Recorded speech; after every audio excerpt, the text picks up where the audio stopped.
tu veux utiliser ManyChat mais tu ne sais pas par où commencer, tu as un peu du mal à comprendre comment fonctionne le logiciel, c'est ce qu'on va voir dans cette vidéo. En moins de 10 minutes, tu sauras utiliser le logiciel comme un pro.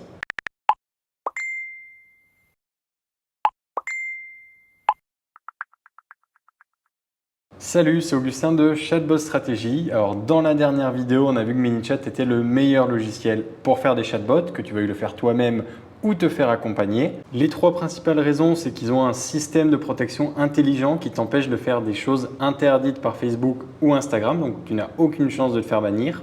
La deuxième raison, c'est qu'ils sont les leaders. Donc c'est avec ce logiciel que tu trouveras le plus de tutoriels, le plus de templates, le plus d'experts ou d'agences qui peuvent t'aider et t'accompagner, ainsi que le plus d'intégration, ce qui est très important si tu veux faire de ce chatbot un système vraiment intelligent que tu peux connecter par exemple à ton logiciel d'emailing. Et la dernière raison, mais la plus importante, c'est la seule plateforme en contact direct avec les équipes de développement de Facebook, Instagram et WhatsApp. Donc toutes les nouvelles fonctionnalités, tu seras sûr de les avoir sur ManyChat. Donc pour te présenter le logiciel, une fois que tu auras créé ton compte, donc j'ai fait une vidéo un peu avant sur comment connecter ton compte Facebook ou ton compte Instagram. Tu pourras je mettrai le lien quelque part. Donc, une fois que tu auras créé ton compte, ça va ressembler à ça. Donc ici, tu peux retrouver ton profil et ici, les différentes fenêtres. Donc, on commence par la première fenêtre, donc la maison, l'endroit principal. Elle est décomposée en deux sous-fenêtres. Tu as le centre d'apprentissage où tu as les tutoriels et la FAQ de ManyChat. Alors, c'est en anglais, donc ça ne va pas t'intéresser si tu as un peu du mal avec cette langue. Par contre, la deuxième fenêtre peut t'intéresser parce que même si tu ne parles pas anglais, tu peux comprendre facilement de quoi il est question. C'est tout simplement les données principales de ton chatbot. Combien tu as de contacts, combien sont actifs, la démographie, donc par exemple la langue, le genre, tes revenus, donc si tu traques les revenus générés par le chatbot. Donc tout ça, tu peux le trouver sur cette page. Donc tu as une vision d'ensemble globale du chatbot. La deuxième fenêtre, c'est les contacts.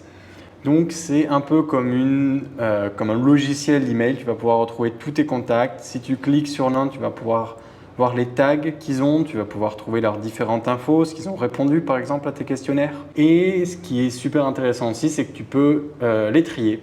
Donc, par exemple, avec les tags, avec les points d'entrée, en fonction des séquences qu'ils ont fait. Tu peux faire aussi des filtres avancés, donc c'est-à-dire utiliser plusieurs choses à la fois. Donc par exemple, je peux créer un filtre, je ne veux que les gens qui ont interagi avec mon chatbot dans les dernières 24 heures sur Messenger et par exemple ceux qui ont donné leur email. Donc ça, c'est tout à fait possible. Donc la prochaine fenêtre, elle est un peu moins importante, mais elle peut te servir, c'est les outils de croissance. Alors je préfère traduire ça personnellement par point d'entrée. En fait, c'est tout ce qui peut déclencher ton chatbot. Donc ici, on a les liens par exemple. Ici, on a des commentaires Instagram. Ici, on a encore des liens. Ici, on a une bulle qu'on peut mettre sur un site web, donc un widget.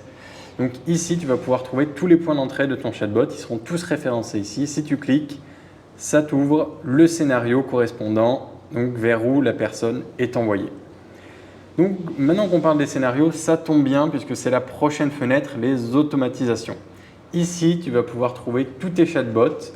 Donc là, tu peux voir par exemple des flows et moi ce que je conseille, c'est de les organiser dans des dossiers. Parce que plus ton chatbot va grandir, plus tu vas retrouver facilement quel scénario est où. Donc par exemple, différencier tes scénarios de support client de tes scénarios de vente, par exemple. Dans cette vidéo, je ne vais pas t'apprendre à faire un chatbot. Comme je t'ai dit, le but, c'est d'avoir une vision globale et de savoir naviguer dans le logiciel. Mais par exemple, imaginons que j'aille dans mon assistant virtuel, donc c'est le template que je te donne dans ma formation gratuite. Si je vais prendre dans le menu, voilà à quoi ressemble le scénario. Donc comme tu peux le voir, c'est un éditeur visuel, tu n'as pas besoin d'apprendre à coder, c'est simplement des blocs qu'on va relier entre eux et en fonction des réponses, on envoie vers différents scénarios. En fonction des conditions, on n'envoie pas le même message, donc forcément, si c'est la première fois que la personne interagit, on veut présenter le robot. Si ce n'est pas la première fois, on ne le présente pas. Donc tu as compris, le but, c'est de rendre l'interaction le plus contextuelle possible. Donc on va rester dans l'automation parce qu'il y a 4 sous-fenêtres, si tu as remarqué. Donc ici, alors je ne sais pas vraiment pourquoi c'est séparé, c'est peut-être pour retrouver plus facilement. mais tu as tous les mots-clés qui vont déclencher ton chatbot. C'est comme les points d'entrée en fait, sauf que les mots-clés sont séparés des autres. Donc ça, c'est par exemple un template et c'est des mots-clés qui ne sont pas activés, mais par exemple, si le message contient bonjour, ça envoie le début d'un chatbot. Donc en l'occurrence, c'est un template qui est vide, mais depuis cette fenêtre, tu peux voir rapidement quel mot-clé déclenche quel scénario. Ensuite, on a les séquences. Donc ici, c'est pour les gens, on va dire, un petit peu plus avancés avec MiniChat. Quand quelqu'un fait une certaine action, tu vas l'inscrire à une séquence, comme une séquence d'emailing.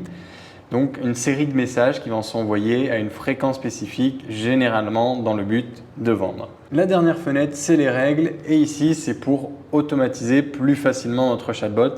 Imaginons que si la personne fait une certaine action, quel que soit le scénario, on veut lui attribuer un tag, ça va être plus facile de faire une règle ici que d'installer le tag dans tous les scénarios. La prochaine fenêtre, on est maintenant au live chat. C'est vraiment une fenêtre que je trouve très pratique parce que depuis ici, tu vas pouvoir répondre à tous les messages, que ce soit ceux de Messenger, ceux d'Instagram et ceux de WhatsApp. Donc c'est vraiment pratique si tu as une équipe de support client ou même si toi tu fais le support client. Et il y a différentes manières, encore une fois, de les trier. Donc tu as les conversations en cours, tu as les conversations fermées et tu as toutes les conversations. Donc par exemple ici je peux choisir toutes les conversations, ici je vais choisir uniquement celle d'Instagram, uniquement celle de Facebook, tous. Je peux aussi assigner, donc là je suis tout seul sur le compte, mais par exemple si moi je crée les chatbots mais ce n'est pas moi qui m'occupe de répondre aux messages, on pourrait installer une deuxième personne sur le groupe et on pourrait lui assigner du coup les messages qui ont besoin d'une aide humaine, d'une interaction humaine. Ce qui est très pratique, c'est en plus de pouvoir répondre à toutes les plateformes depuis ici, si tu cliques sur la personne, non seulement tu as la messagerie, mais tu as en plus toutes les informations sur la droite.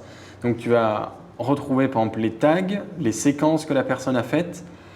Donc autant te dire que pour le support client, c'est un gros avantage de pouvoir retrouver aussi facilement toutes les informations à propos d'une personne en même temps que tu lui répondes et sans avoir à remonter tout le fil pour comprendre ce qui s'est passé avant. La prochaine fenêtre, c'est les broadcasts et ici, ça s'applique un peu plus à Messenger.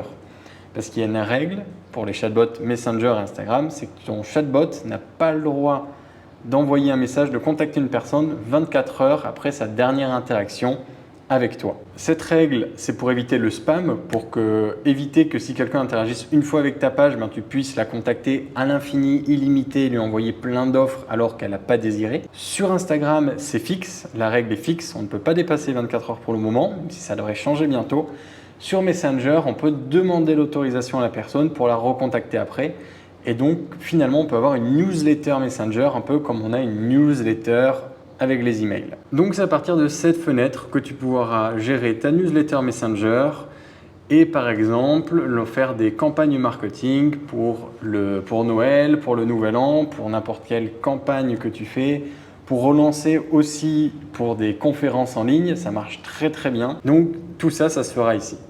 On a ensuite les messages payants et la prochaine fenêtre aussi, les publicités. Alors ça, je ne l'ai jamais utilisé. Je pense que ça reste mieux de gérer ces publicités directement depuis le Business Manager, mais c'est intéressant de savoir qu'on peut le faire aussi depuis MiniChat. Finalement, on arrive à la dernière fenêtre, les paramètres qui sont découpés en 5 parties.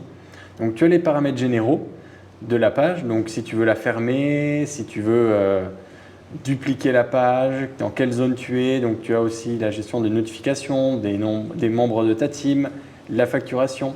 Donc ça, c'est la première partie. La deuxième partie, c'est tous les paramètres qui sont liés au live chat. Si tu veux, par exemple, assigner automatiquement quand quelqu'un a besoin d'aide humaine à un membre spécifique.